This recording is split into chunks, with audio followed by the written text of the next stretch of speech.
This morning I dropped a video very much about the adventure.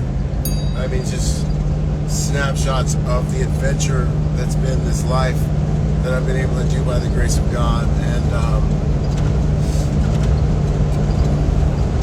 it was just, as I was going through these like memories and these awesome things that had happened, I was just thinking to myself, like, man, I could never have written a story that's like such a blessing, you know what I mean? And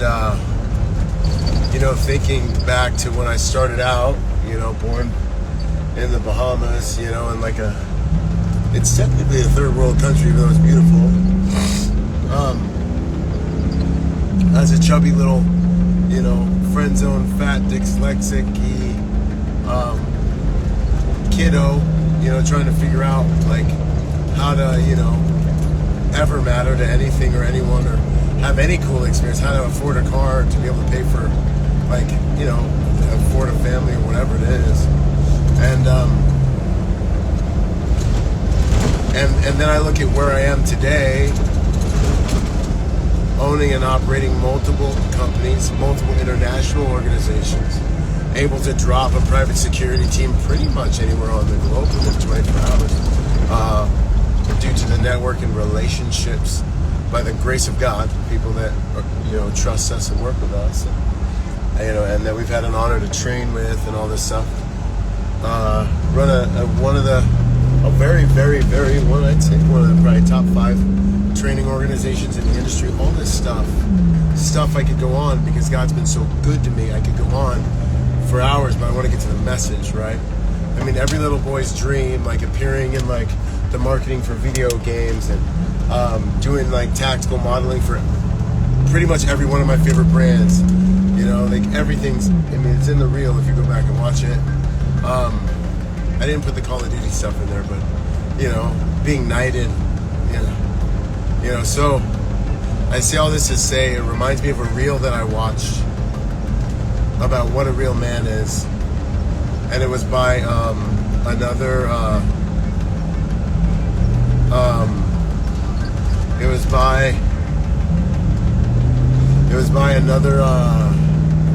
very prolific podcaster, way above me. Like, I'm like small time compared to this guy. But anyways, the point is, the little reel was like what a real man does. It was like a real man does this, a real man does that, a real man does this, a real man da da da da. We're all like so used to being guilt tripped and stuff for even being a man that, anyways, it was like a real man da da da da da.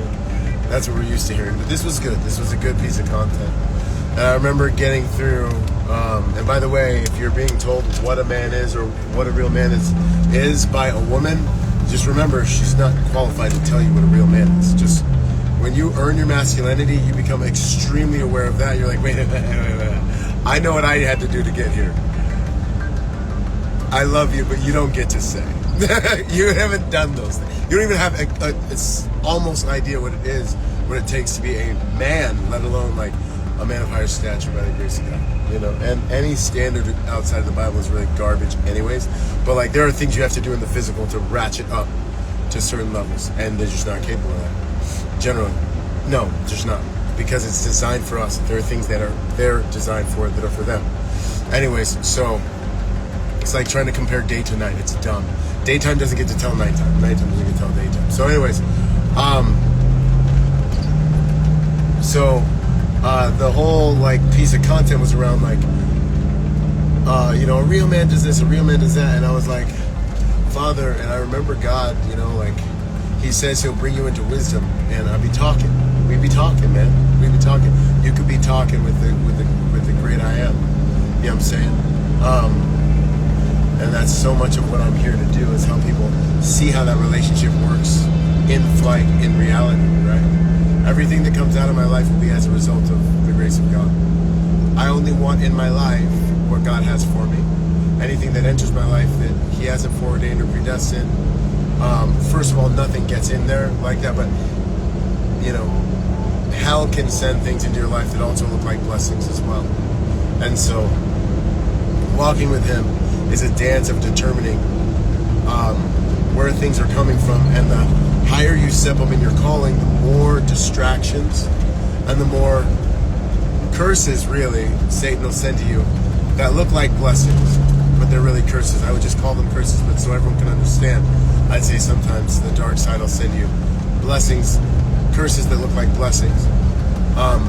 But the point is, I watched this piece of content and I'm like, Father, you said you'd bring me into all wisdom.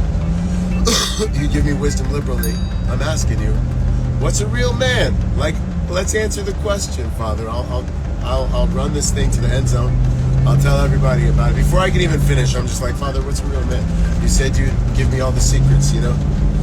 He's like, a real man is him. A real man is a man who figures out what I have for him to do and he doesn't. Mic drop. And then, of course, in my head, I start spinning it out, right? Like, let's see. Well, every single story in the whole entire Bible about men is essentially that. It's about whether they figure out what God calls them to do and they do it or they don't. And that's it. There will be no higher calling. There is no higher ministry. There is no better way to serve your friends, your family, yourself. There is nothing else really, quite honestly, to do that is worthwhile than what God created you to do.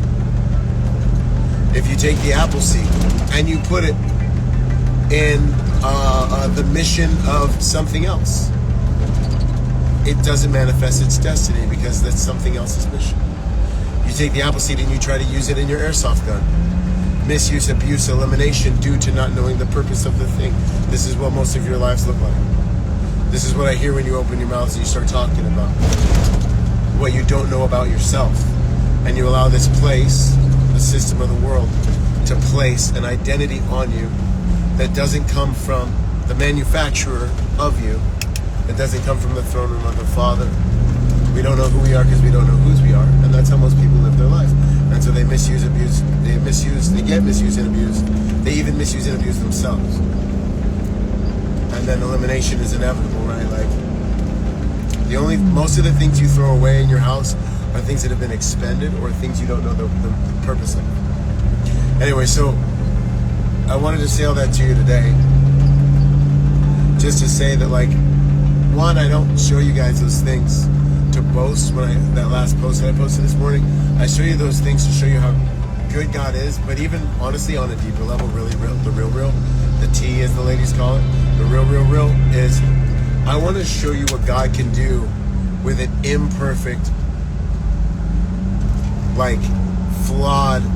Listen, most of you guys are probably smarter than me. You're definitely smarter than my Connie Corso, who's in front of my Hummer right now. Most of you guys are probably, like, there's a certain level of technical agility I used to notice most people have. Like if the words pop up on the screen and we're watching a movie, I still might not read all the words, you know. I just want the world to see what God can do with an imperfect man if he submits to the processes of purification and transmutation, and he just seeks first the kingdom and its righteousness, and lets these things be added unto him in God's time. You know what I mean? I just want you to see what could really happen. Like I'm just saying, like, in terms of talents, like, I might be the guy who only got 2 talents, man. You know what I'm saying? Some of you guys, I see you and I'm like, you're so cool. You're so smart. You already have a 6-pack. You're, like, taller than me. You know what I mean? Like, you guys have so many of you that I meet. I'm like, organically, just naturally, like, you're better at a lot of things than I am. Like, I just want you to know what God can do with a few loaves and fishes. You know what I'm saying? And, like, with an imperfect being, someone like me who's just, like, really, when I started, now I'm kind of pretty all right at some things. Like, now I can get down, you know what I'm saying? Like, now I'm grown up, I'm a 40-year-old man. Now I got moves now, you know what I'm saying? Like, I can drop a security team. I can freaking run it. I'm running multiple teams at any given time, you know what I'm saying? Like, now I got moves, you know what I'm saying? But for those of you guys just starting out, I want you to know that what God can do if you just take your not good enough and give it to him and let it be his, and let him show you what the world recognizes as not good enough. Let him show you that it's always been more than enough in his hands, right? Because that's what the whole entire game's about, bro. And then as he increases you, as you decrease and he increases in you, you start to realize who you really were predestined to be before the foundation of the world. It's what he says. He says he knew you before the beginning of the age, the whole world, before the world was formed, the earth was formed. He knew you. I think you were a supernatural being in a heavenly realm, probably, and that's what we're stepping back into here and now. And the kingdom of heaven is here because it's in us. That's what I'll tell you right now as we get into this day. By the grace of God, the violent taken by force. Let's go. God is good. So good. Blessed are the peacemakers, for they will be called sons of God.